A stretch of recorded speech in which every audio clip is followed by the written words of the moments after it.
Cool, Mayank. So yeah, so we will continue again from where we left yesterday. So yesterday हमने देखा कि like how to identify a designer. And in designer you have UX and you have UI. How to identify them and the kind of colleges that has a history of producing good design skills, so that we can also target colleges as well as skill sets as well as responsibilities to understand whether this person will be a good UX designer or UI designer. So now we will go to the next part of it. So quickly I'll just show you the screen. So हमने yesterday UI layer पर the UX researcher designer का हमने देखा था. So now after this it moves to two layers. So in UI block there is a web developers and there is front end engineers. So we are going to discuss on these two aspects today. Okay? Sure. Cool. So now, first and foremost, right? So so first, this designers creates a PSTs, right? A Figma designs hai, PSTs, Photoshop files hai, which now comes into a place where somebody has to create this design into working model, into a web page, basically. Okay. So that's where web developers come into picture. So now why web developers are important is any website that you're going to use or you want to use, right? You're going to use it via your Explorer, right? Your browser, we talk, right? Internet Explorer here, Safari here, Google Chrome here. So all sort of browsers. And browsers are built to understand only HTML. It also can understand HTML and JavaScript, but CSS and JavaScript, but majorly HTML is what it would understand. So any website that you build in is going to be routed with HTML because web browsers understands that. So these web developers are people who would be very, very strong on HTML and CSS. So HTML, but hypertext markup language, which basically would be able to create a working website from a design that designers gives across.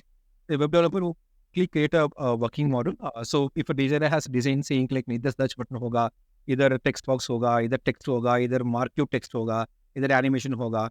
So he would create these places with the HTML so that the web page would replicate that particular design. At the same time, CSS is basically nothing but cascaded style sheet, which is used to give style or give some graphical thing for this HTML. So that the font side of it, the color side of it, text box around the text box types. So it's one colors and styles would be given across to this website. So these people would typically be somebody who would work on a strong HTML and CSS, working on developing prototypes or working models of a design given across. They would be understanding JavaScript a bit. JavaScript is something they would know, but they would not be experts in JavaScript. But they will be experts in HTML and CSS. So typical web developers are people who have basics of JavaScript, who can do JavaScript around bit of automation, form automation side of it, but more towards HTML and CSS would be that strength for web developers. Now, what is the difference between web developers and the UI developers? Like when I say UI developers, front-end engineers that we talk about, right? FE engineers. So JavaScript basically makes that tips the scale for them. So these front-end engineers are considered to be the experts in JavaScript. Now, JavaScript, when I say, don't confuse JavaScript with Java. So there is no relation between Java and JavaScript. So JavaScript is typically a JavaScripting language which was developed by, if you remember, there was a company called Netscape. We had a browser also called Netscape Navigator. So they created JavaScript, and it was a plain scripting language. They named it as JavaScript so that whose name Java was very famous. So they thought they can also utilize the fame of Java, attaching Java to JavaScript language. So that is the relationship between the Java and was there is no relationship between JavaScript and Java. So Java is typically backend language. JavaScript is more used on the client side.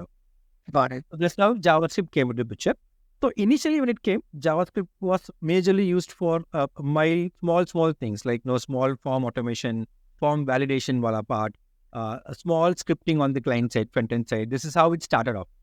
मैंने जब तब वो एक गंदा सा popup खुल जाता था, क्लिक करते थे तो correct. So very, very small thing, like for example, if you are going to submit an form on website, just to understand like आपने ठीक से वो form validate किया.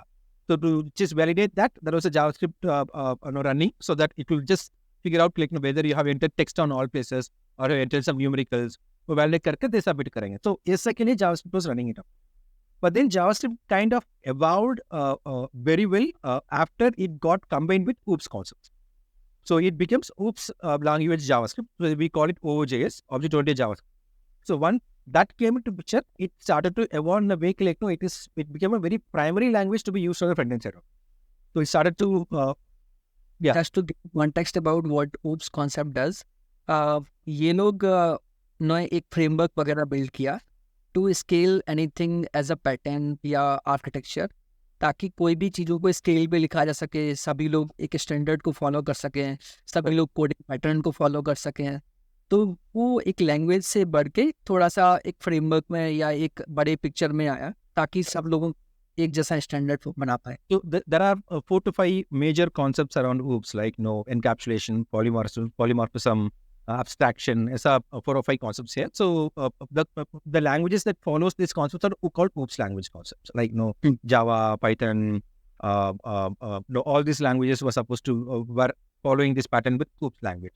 There are other languages which is not OOPS language, like Turbo C, COBOL, Photon, which are like previous languages that was used. So they were not OOPS language. So languages also evolved with OOPS coming in, and JavaScript also evolved with OOPS joining into JavaScript, and it became OOJS and became a primary language on client side. So initially, what happened is like initially there were people who were taking care of pure JavaScript, working on OOPS language JavaScript, OOJS, vanilla JavaScript. But then slowly and slowly, there were companies that started to create frameworks around JavaScript, like libraries around JavaScript, which was more customized for them. Like, for example, Yahoo created YUI, and it became very famous. Like, many people started to use it. Likewise, there are many libraries that came out, like jQuery, Dojo, Prototype.js. These were olden days, like when I say olden days, not so old, around 2008, 12, whose range, but these were the frameworks which is very, very widely used. Again, as I told, technology keeps changing, so a recruiter has to keep updating. So now currently in the market, we have frameworks like React.js, AngularJS, Vue.js, Next.js. So all these are recent JavaScript frameworks which are very high in the market. So कहीं मैंने पढ़ा हुआ था कि Google को अपने engineers का time reduce करना था, because everybody, it was not about the writing the code, because the kind of people they hired were already really good in writing the code. But वो एक बंदा दूसरे का कोड समझने में, उसके स्टैंडर्ड्स को, कि किसने वेरिएबल को कैसे डिफाइन किया है, किसने मेथड को कैसे डिफाइन किया है, तो उनको लगा कि अगर 1 घंटे 2 घंटे भी बचा सकते हैं, तो लेट्स से आवरली रेट किसी का अगर $100 है, $200 है, तो कितना बड़ा अमाउंट लार्ज स्केल पे अगर 10,000 लोगों का बचता है तो हम उसको सेव कर सकते हैं. And I think that's why they kind of evolve this as a library or a framework or a language. Correct. That's correct. So half of the problem of this is solved by OOPS language, because OOPS being a principle coming out, it is common across all the languages which follows OOPS. So somewhere half of it solved, and then the other half is solved by companies creating their own frameworks, customized for their own use. Like, मुझे ये feature चाहिए, which I majorly use, so let me create across, and that's how the framework starts evolving, library starts evolving. So that's how it is. So now, as a recruiter, right? So you have to first understand web developers क्या है and the UI front-end engineer क्या है. So ये दोनों थोड़ा सा overlapping skill sets है, right? But in a very layman language, somebody who is expert in HTML, CSS, not so great in JavaScript, is a web developer. And somebody who is an expert in JavaScript and uska day in, day out is around JavaScript, then वो front-end engineering. In JavaScript, when I say JavaScript, का different libraries, as I told, like jQuery, YUI, React.js, Angular, any framework would. The only thing is that this person should be really strong in JavaScript so that he can understand any library and he can adapt to any new library that can come up. So basically, summarize, आप ये बोलना चाहते हो कि जो भी लोग Figma file को या फोटोशॉप फाइल को यूज़र इंटरफेस के लिए ब्यूटीफाई करते हैं, उनके कंपोनेंट वगैरह बिल्ड करते हैं, वो लोग बेसिकली यूआई डिजाइनर्स या फ्रंट एंड डिजाइनर बोलते हैं.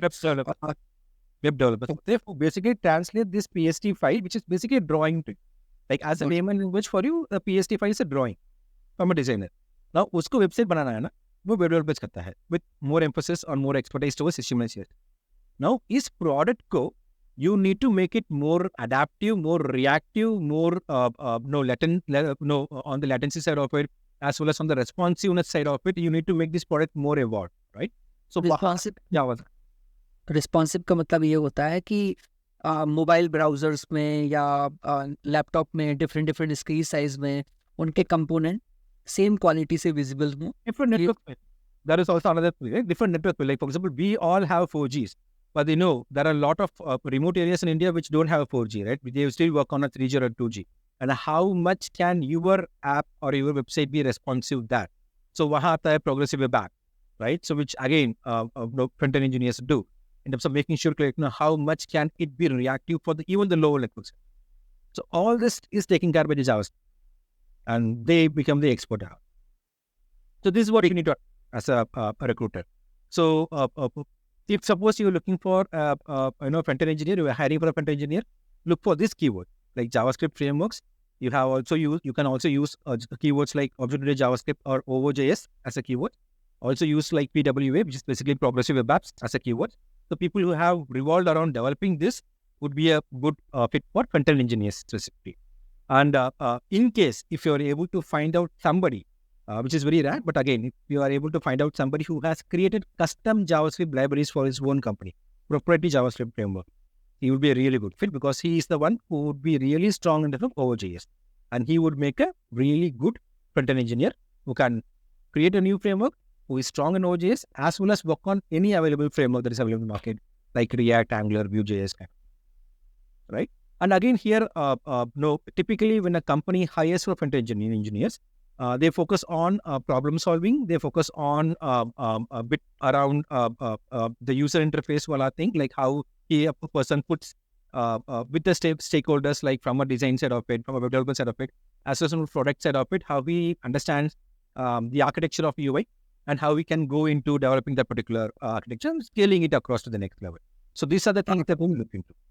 अगर मुझे ऐसा चेक करना है कि कौन सा फ्रंट एंड इंजीनियर अभी जूनियर लेवल पे है या सीनियर लेवल है, तो apart from the experience looking the resume how I can जज? So depending upon the way he has evolved himself around design and architecture of UI. So one thing is like, say for example, if suppose somebody has purely worked on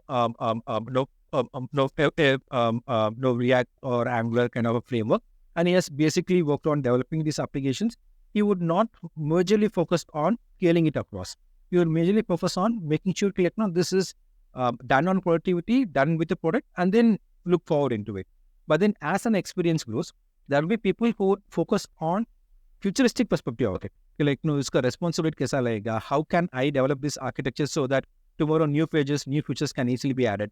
How can I make sure this product would not break down if suppose there is a no network, or it will not break down if suppose there is a high request coming in. So all this happens, right? So this UA engineer would focus on, and that's where the maturity increases, and that's where you would know he's senior in terms of going towards a lead or a UI architect kind of. So SD3s in UI in companies like say Flipkart, Amazon kind of, they focus more on making sure the adaptability as well as the responsiveness is higher, rather than the junior who focus more on developing this application and making sure a particular page or a particular module is responsive. Get it. Okay, nice.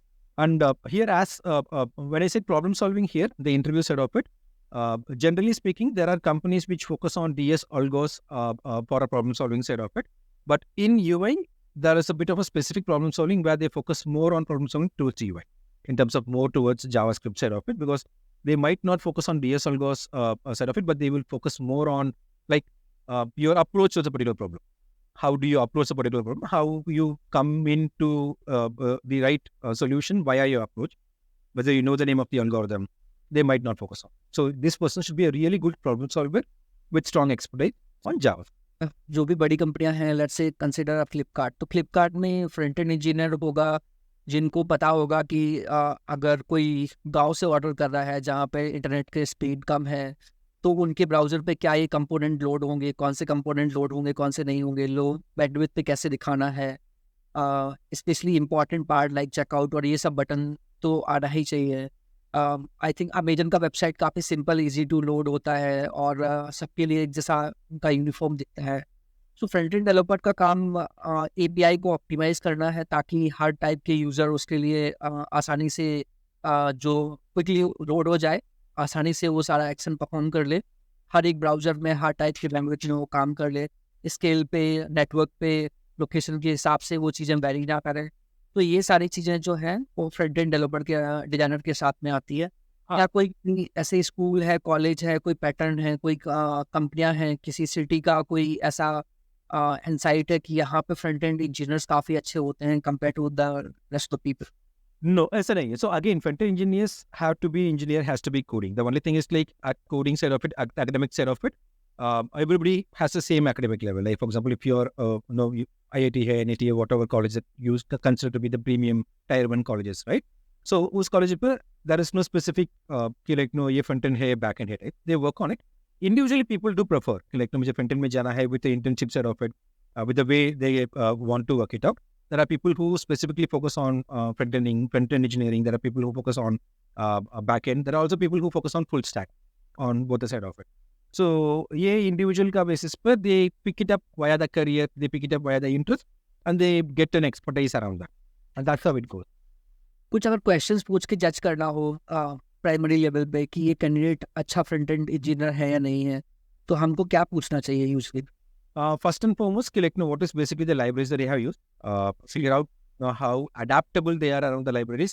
Because क्या होता है कि आजकल I am seeing a lot of engineers who focus, who are not strong in JavaScript. They will be strong in some a particular framework where they have been working on that particular framework day in day out.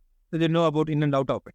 But then tomorrow, if suppose a new framework comes in, they do take time to adapt it because no, उसका basic थोड़ा strong नहीं होता. Are good on how adaptable they will be in terms of different frameworks. The breadth of framework that they have worked on, and second thing, and how much deeper they have gone in terms of the project, on the kind of roles that they have worked on, the kind of complexity they have done, the kind of responsiveness, the movement that they have brought in via the particular future they have developed. So, understanding would be more good for a developer to basically understand like no, मुझे ये किया तो ये movement होगा, and that should I my thoughts into. Very nice, cool. So I think आज का topic बहुत ही clean और क्लियर था कि how to identify right front end engineers for your team. What we are going to discuss next topic? So tomorrow we will discuss on the business logic wala. So business logic is nothing but your platform, your backbone, your back-end engineers as we say. So yeah, probably can be a bigger topic. Probably we might have to divide it into two. But yeah, so our next episode we will focus on the back-end engineer because after front-end, like front-end ke baad, if you see the software side of it, you have back-end which is going to be